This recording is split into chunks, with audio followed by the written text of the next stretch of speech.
젊은 아버지의 추억 뒷부분 학습활동에 있는 숲길 바다. 작가는 이태준. 근데 이태준이 이렇게 생긴 사람이야. 정말 100년 전 남자치고는 너무 꽃미남 아니니? 멋진 도시 신사. 자, 이태준의 바다. 자, 숲길 읽겠습니다. 자, 바다. 이 바다에 대한 놀랍고 감탄하는 정서가 드러난 영탁법이라고 이해하고, 이 숲길의 중심 소재이기도 하다. 바다를 못 본 사람도 있다. 작년 여름에 갑산, 즉 함경도에 있는 어느 동네 화전지대에 갔었을 때다. 이 글의 서술상의 특징도 젊은 아버지의 추억과 마찬가지로 과거 일을 회상, 과거의 경험, 일화를 소개하면서 글이 전개되고 있다. 자, 갑산 지역 화산지대에 갔을 때, 이 화산은 산에 있는 밭을 일구면서 하는 지역을 화전지역이라고 하거든. 그래서 갑산의 화전, 산에 있는 밭을 주로 경작하면서 하는 동네에 갔을 때, 거기 한 노인을 보고 바다를 보았느냐라고 물으니 못 보고 늙어노라 하였다. 자기만이 아니라 그 동네 사람들, 즉 갑산 사람들 거의 모두가 못 보았고 못 본 채 죽으리라 하였다. 그러니까 산간 지역이니까 교통이 불편해서, 더군다나 이태준 역시 일제강점기 시인이니까 그 당시만 하더라도 산간 지역 외딴 곳에 사는 사람들이 바다를 보러 자유롭게 가기에는, 이동하기에는 매우 힘든 상황이었을 거다. 그리고 옆에 있던 한 소년이, 자, 젊은 아버지의 추억에 성석재라고 하는 작가도 어렸을 때 12살 때 그 어린 소년이었잖아. 여기 갑산 지역에도 바다를 한 번도 못 본 소년이 등장해요. 자, 이 소년이 이태준한테 아저씨 바다가 뭐예요? 라고 물었다. 설명해 준 거지. 바다는 물이 많이 고여서, 아주 끝없이 많이 물이 고여서 하늘과 물이 맞닿은 데야 라고 설명을 해줬다. 이렇게 하늘과 물이 맞닿은 데야. 맞닿은 데는 이제 하늘과 물이 맞닿는 수평선을 뜻하는 거죠. 오, 하늘과 물이 맞닿아서 어디가 하늘이고 어디가 바다인지 구분이 안 될 정도로 이렇게 드넓은 바다라고 하는 것 자체를 이 소년은 한 번도 본 적이 없기 때문에 막 머릿속으로 막 상상을 하게 되는 거죠. 소년은 눈이 둥그레지며 하늘과 맞닿아 있다고? 바다? 막 이렇게 놀라는 거죠. 자, 처음 알게 된 바다에 대해서 소년이 놀라고 감탄하는, 이 놀란다는 걸 놀랄 경자를 쓰고, 감탄은 이제 탄자를 써서 경탄이라고 해요. 처음 들어서 알게 되는 바다에 대해 경탄하는 소년이 등장합니다. 당연히 이때 놀라고 감탄한다는 건, 바다, 그렇게 물이 아주 많이 보인 하늘과 맞닿은 그런 바다 한번 가봤으면 좋겠다라는 바다에 대한 기대감을 가지고 있을 거야. 바다에 대한 기대감, 기억해도. 자, 그럼 이 부분 바다, 소년의 경탄, 놀라움과 감탄이 나타나 있고, 이 소년의 바다라고 하는 말을 직접 인용함으로써 그 바다에 대한 기대감, 호기심에 가득 찬 소년의 감정을 효과적으로 드러내고 있다. 그리고 극이 눈을 감았다. 소년의 그 감은 눈은 세상에서 넓고 크기로 제일 가는 것을 상상해 보는 듯 하였다. 나의 이태준의 설명을 계기로 소년은 한 번도 보지 못한 바다에 대한 놀라움과 감탄, 상상에 젖어들게 됩니다. 그리고 미주진 하늘색, 세상에서 넓고 크기로는 제일 큰 것, 바다를 뜻하는 거고, 그 바다에 대해서 상상하는 소년의 호기심, 기대가 가득한 모습이 나타나 있다. 이렇게 하면 돼요. 자, 그 뒤, 내가 만일, 사실 이때 나는 이태준 작가고, 작가 이태준은 바다를 본 적이 있어. 그런데 이렇게 내가 이 소년처럼 아직 바다를 본 적이 없는 사람이라면 나는 바다를 어떻게 상상할까를 상상하는 거야. 즉, 내가 실제로는 바다를 봤지만 나도 바다를 보지 못한 사람이라고 가정을 하고 바다를 상상하는 작가 나의 모습이 나타난 게 다음 단락입니다. 내가 만일 난 바다를 봤지만 여지껏 바다를 보지 못하고 누군가에게 바다라는 말만 듣는다면 바다라는 것이 어떤 것으로 상상될까? 그러니까 자신이 바다를 보지 못한 사람이라면 바다를 어떻게 상상할지 상황을 가정하고 있다. 빛은 어떻고 넓기는 어떻고 보기는 어떻고 무슨 소리가 날 것으로 상상이 될까? 즉 자신이 바다를 보지 못한 사람으로 가정을 하여 바다에 대해서 상상하는 게스니의 개성적 인식이 나타나 있습니다. 자, 물이 나지만 흥미있는 상상일 것 같다. 한 번도 보지 못한 바다. 설명만 듣고 물이 많이 보였다. 하늘과 왔다 갔다. 이것만 듣고 바다라는 걸 상상하는 건 매우 흥미있는 일 것 같다. 그리고 바다라는 어감에서 무한히 큰 것을 느낄 것은 자연스러운 감정이라는 생각도 든다. 그러니까 내가 바다를 보지 못했다면 바다라는 그 말, 어감 자체만으로도 무한히 큰 것을 느끼는 게 당연하다. 왜 그러냐면 바다라는 말에 써진 모음을 보면 아거든 게 안 써지네. 바다에 쓰인 공통적인 모음이 아인데 이 아는 이렇게 이제 놀라움이나 감탄을 나타낼 때 주로 쓰는 모음이라서 놀라움과 감탄, 놀랄 경자, 감탄할 탄자, 소리 음자, 이른바 경탄음에 나온다. 그럼 바다라는 이 용어 자체에는 경탄음이 두 번이나 연이어 있어서 바다를 실제 보지 못한 사람이라 하더라도 바다 이렇게 하면 굉장히 큰 것, 무한히 큰 것을 상상하는 건 당연한 일일 것 같다.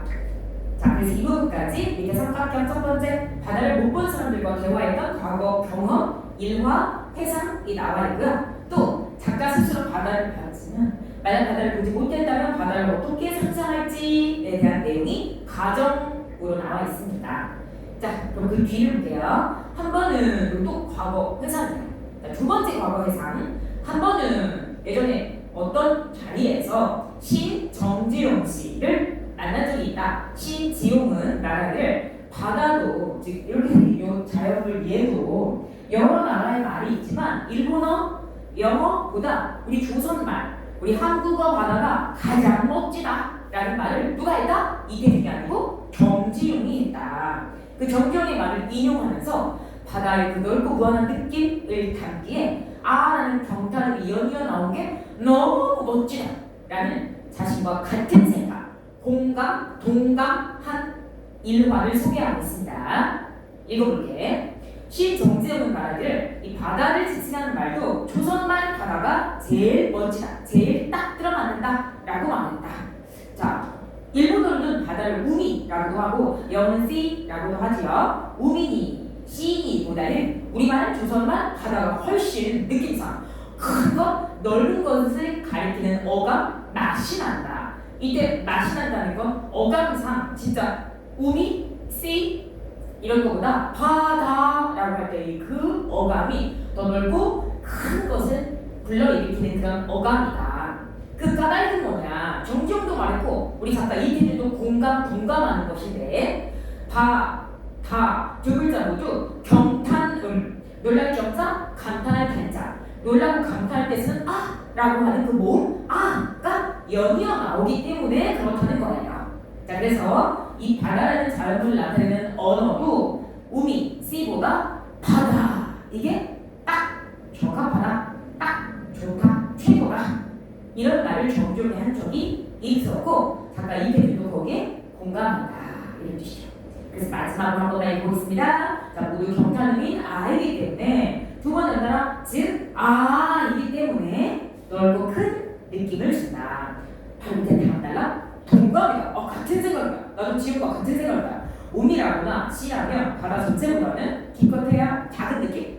바다에 든 섬 하나 또는 바다에 든 배 하나를 가리키는 말쯤밖에 안 들린다. 이 말은 무슨 뜻이니까? 바다를 지칭하는 말이 일본어 우미, 영어 시일 때는 그게 넓고 큰 느낌이 안 들고 그냥 바다에 둥둥 떠있는 섬처럼 배처럼 작은 느낌이라는 거지. 바다 이렇게 해야 넓고 큰 느낌에 딱 들어맞는다. 자, 그래서 아까도 정정이 말했지만 바다라면 바다 전체뿐만 아니라 요 그림처럼 바다를 덮은 하늘까지도 총칭하는 말이 될 것 같이 크고 둥글고 넓게 울리는 소리이다. 즉 바다라고 하는 경탄은 아가 두 번 연이어 나오기 때문에 이 바다라는 말에 경탄은 아가 두 번 나와 이렇게 딱 울리면 바다뿐만 아니라 하늘까지 총칭하는 어떤 느낌? 크고 둥글고 넓게 울리는 소리 그런 어감이 느껴진다. 그래서 단어가 주는 어감 분석을 통해 바다에 대한 나의 감동을 드러내는 글쓴이의 개성적 인식이 나타나 있다. 무슨 소리인지 알지 얘들아? 이렇게 바다라는 자유를 가리키는 단어 자체에도 큰 의미를 가지고 우리말 조선말 바다가 가장 적합하다라고 생각하는 것도 모든 사람이 다 이런 생각을 할 수 있는 건 아니잖아. 이태준의 개성적 인식이 돋보인다 이렇게 하면 돼요. 아라는 경탄음이 이렇게 두 번 연달아 나오기 때문에 그 크고 둥글고 넓은 바다의 느낌과 잘 어울린다. 정주영의 생각과 동감이다. 그래서 그 다음 따라 바다요 누구를 부르는 거 도노법이라고 하죠. 즉 이 부분은 부분적 대화체로서 바다를 청자로 설정하고 바다에게 말을 건네는 의인법이 쓰인 겁니다. 바다요 도노법 의인법 바다를 청자로 설정한 부분적 대화체. 너를 가장 훌륭한 소리 구체적으로 뭐? 그렇지 바다. 너를 가장 훌륭한 소리로 부를 줄 아는 우리 누구야? 조선 사람이죠. 다른 지역, 다른 민족들은 이걸 우미, 씨 이렇게 부르는데 이 크고 넓고 둥근 바다 너를 가장 훌륭한 소리인 바다라고 불러주는 우리 조선 사람들한테 고마워할 줄 알아라 얘 이런 뜻이에요. 우리 조선인에게 마땅히 얘가 있어야 한다. 얘가 있으라. 그 명령문인데 너 예의를 갖추라. 우리가 너를 이렇게 가장 적합한 훌륭한 소리로 이렇게 불러주니까 너도 우리 조선인한테 예의를 갖춰라 이렇게 말하는 거야. 그러니까 우리가 너를 가장 적합한 말로 불러주니 너 고마운 줄 알아 뭐 이런 느낌인 거죠. 자 그러면 제일 중요한 표현이 나왔습니다. 자 네모집 가장 훌륭한 소리란 직설적으로 바다라는 단어를 뜻하는 거고 그 바다라는 단어를 요 자연물을 직승하는 대상 언어로 가장 훌륭하다라고 평가한 이유는 뭐야? 그렇지 경탄은 아가 연이어 나오기 때문에 그 느낌상 넓고 둥글고 큰 바다와 잘 어울리기 때문이다. 기억할 수 있죠 얘들아?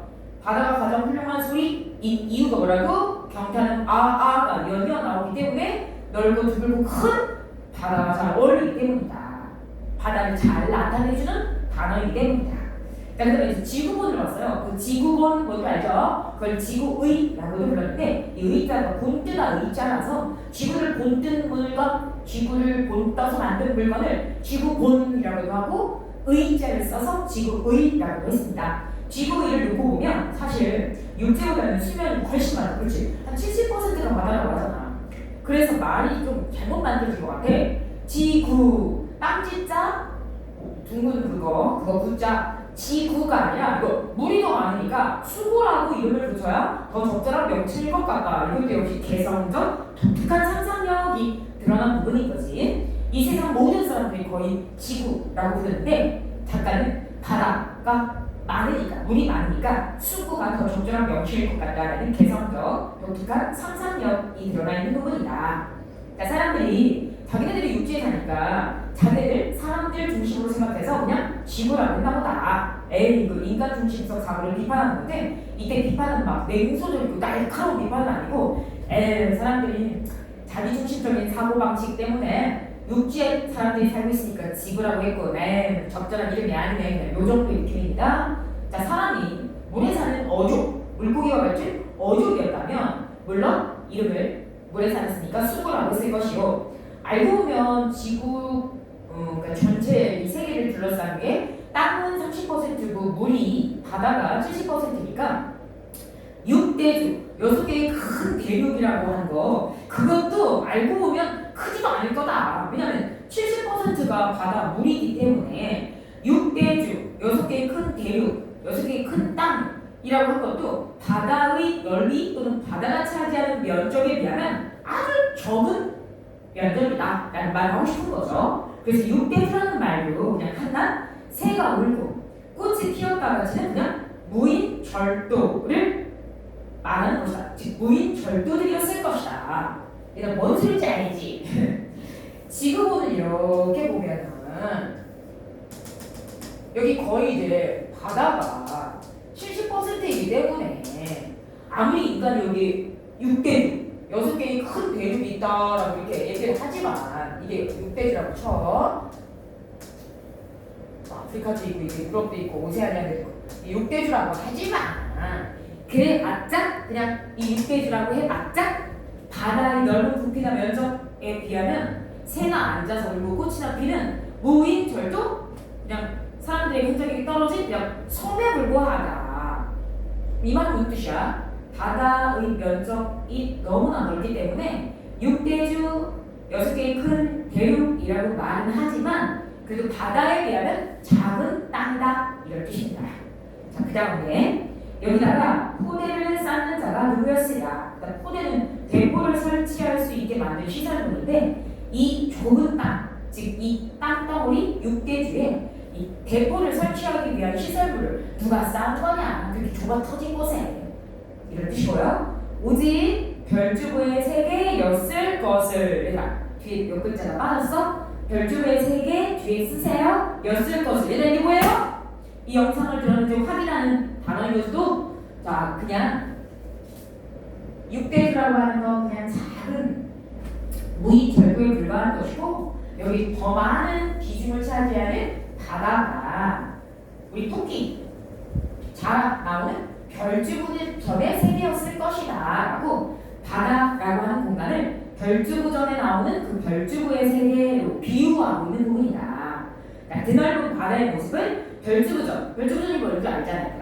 별자가 이게 자라별자고 주부는 관직 이름이거든. 그래서 옛날 용궁의 용왕님이 병이 났을 때 신하 중에 한 명인 그 자라가 왕의 병을 고치기 위해서 토끼관을 찾으러 갔었잖아. 그 소설이 별주부전인데 여기서는 그 토끼관을 찾는 거 그게 중요한 게 아니라 이 별주부전에 등장하는 그 용궁을 비유하여 바다를 드러낸 표현이다. 즉 바다를 별주부전에 등장하는 용궁의 비유적으로 표현하고 있는 부분이다. 역시 이제 바다를 비유할 때 그 많은 표현 중에 별주부전을 생각한 건 작가 이태준의 개성적인 인식이라고 할 수 있으므로 자, 그리스도의 개성적 인식이 드러난 부분이고 오직 별주부전의 세계였을 것을 됐었죠? 세계였을 것을 이라고 작가가 상상, 가정을 하고 있는 부분이다. 아마도 별주부전의 세계였을 것이다 라는 직접 가보지 못한 바닷속에 대한 상상. 바다는 맞지만 바다 속에 대해서 별주부전의 세계였을 거라고 상상하고 있는 부분이다. 자, 뒤에 학습활동의 답을 보겠습니다. 자, 166페이지 1번 이 작품은 바다에 대한 작가의 독특한 상상력 두 글자로 바꾸면 개성이 드러난 숲이다. 그래서 앞부분 노란색 바다에 대한 독특한 상상력, 개성이 드러난 부분이 크게 두 가지인데 첫 번째 바다라는 말만 들어도 그 크고 넓고 둥근 그 느낌이 퍽 자연스럽게 떠오른다. 그 다음 두 번째 지구 의리를 보니까 바다의 부피가 훨씬 더 커, 많아. 그러므로 지구가 아니라 수구라는 명칭이 더 적절한 명칭일 것 같다라는 개성적인 인식을 드러냈다. 자, 각각 그렇게 한 이유는 뭐냐? 바다라는 그 말이 턱 넓고 큰 걸 떠올리기에 자연스러운 감정, 자연스러운 말이다라고 한 이유는 오른쪽 바다라는 두 글자에 각각 모음, 경탄음이 이렇게 두 개 이어져 있어서 경탄음으로 인해 크고 둥글고 넓게 울리는 느낌이 나기 때문이다. 그래서 이 자연물을 지칭하는 언어 중에 음이 C보다 바다가 가장 좋은 소리다 이렇게 말하기도 했어요. 자, 두 번째 수구가 더 적절하다라는 건 인간이 땅에 살기 때문에 인간 중심적으로 지구라고 한 것이고 사실 인간이 어족이었다면 수구가 더 적절할 만큼 바다가 더 많은 비중을 차지한다. 그래서 기껏 해봐야 육대주라고 해봤자 무인도에 불과했을 정도로 아주 작은 땅이다 라는 말을 한 겁니다. 그래서 오른쪽 셋째 줄 우리가 사람들이 어족이었다면 수구가 더 적절했을 것이고 마지막 줄 육대주라는 것도 결국은 새나 울고 꽃이나 피는 무인절도에 불과할 만큼 작은 땅이다 이렇게 이해하면 됩니다. 자, 2번 이 작품은 젊은 아버지의 추억의 학습활동이 나와 있는 작품이니까 젊은 아버지의 추억과 같이 연계해서 두 작품 속의 소년을 비교해보자는 거야. 그럼 젊은 아버지의 추억 속에 등장하는 소년은 작가 성석재의 12살 어린 시절의 모습을 뜻하는 거고요. 이 작품 바다에 등장하는 소년은 그 값싼 화전지대에서 살았던 한 번도 바다를 보지 못했던 작가 이태준이 설명해 주니까 바다라고 막 상상하고 있었던 그 소년을 말합니다. 그러면 이 두 작품에서 호기심에 어린 대상에 대한 반응을 가져요. 그럼 여기 일단 호기심의 대상이 뭐 있어? 젊은 아버지의 추억에서. 이거는 앞으로 자기가 세상에 나갈 거 또는 앞으로 학교 다니지 않고 라디오나 자연을 스승 삼아서 공부 스스로 혼자 하겠다고 했거든. 주경야도 하겠다고 했거든. 그걸 말하는 거야. 그래서 호기심 어린 대상이란 젊은 아버지의 추억 속에 나의 경우 무엇을 말하느냐? 세상이야, 세상. 세상. 그러면 세상에 대해서 호기심이 있나? 있어. 있긴 있는데 내가 천재 증후군을 알고 있기 때문에 좀 만만히 본 거지. 그래서 세상을 가보기 전부터 나는 천재야. 나는 이미 다 알고 있어. 배울 필요가 없을 것 같아. 매우 잘 알고 있다고 착각을 했었다. 그래서 좀 시시해. 지금 학교 다니는 것도 시시하고 친구들도 너무 유치해. 그래서 나는 그냥 혼자 독학을 하니까 라디오나 자연을 스승 삼아 주경야도 가면 독학하겠다고 했거든. 그러니까 앞으로 자기가 나아갈 세상에 대한 기대감과 호기심이 있기는 있는 거야. 다만 지금 현재 학교 다니는 상황에서는 이미 학교 다니는 다른 친구들이 너무 유치하다고 느껴질 만큼 내가 이미 지금 이 12살 나이로는 이미 다 알고 있다. 물론 내가 라디오나 자연을 스승하면 더 배우겠다라는 기대감이 있어요. 그러니까 아버지한테 학교 안 다니겠다는 허락을 받고 혼자서 독학할 기대감을 가지고 있는 거야. 그래서 젊은 아버지의 추억 속에 나는 세상에 아직 안 나가봤지만 이미 잘 알고 있다고 착각을 하고 있다. 그렇지만 밑에 그래도 그 대상에 대해서 기대감, 나 잘할 것 같다. 나는 이미 너무 다 잘 알고 있어서 나 잘할 것 같다. 라는 기대감이 있어요. 나는 똑똑하고 천재니까. 그러니까 오른쪽 바다라는 숲에 등장하는 소녀는 한 번도 가보지 못한 그 세상 바다에 대한 설렘을 드러내면서 상상의 날개를 펼치고 있다. 바다 이렇게 하면서 자, 두 소년의 공통점은 기대감이 있다. 이해할 수 있지?